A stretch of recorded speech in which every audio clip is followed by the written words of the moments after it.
मुख्यमंत्री देवेंद्र फडणवीसांचं मिशन 100 दिवस 1.5 लाख नव्या कर्मचाऱ्यांची भरती सुरू करण्याचे फडणवीसांचे आदेश। अतिरिक्त मुख्य सचिव प्रधान सचिवांना फडणवीसांच्या सूचना। पारदर्शकता, गतिशीलता, प्रामाणिकता यावर अधिक भर द्या असं फडणवीसांनी म्हटलंय।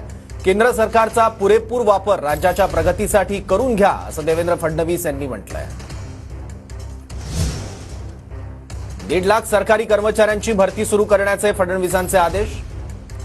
100 दिवसांचा कार्यक्रम प्रत्येक विभागानं सादर करा, मुख्य सचिव प्रधान सचिवांना सूचना। आपलं सरकार पोर्टल पुन्हा नव्याने पूर्ण क्षमतेने चालवा। दिल्लीत महाराष्ट्र सदनाच्या माध्यमातून स्वतंत्र कक्ष उभारा। वॉर रूम आणखी कार्यक्षम करून त्यात कोणते प्रकल्प असावे याची नव्यानं रचना करावी। तंत्रज्ञानाचा वापर करून सर्व अडचणी दूर करा। सर्व संकेतस्थळ हे आरटीआय फ्रेंडली करा। कर्मचाऱ्यांचं प्रशिक्षण तातडीने घेऊन त्यांना त्यांच्या जिल्ह्यात पदस्थापना द्या।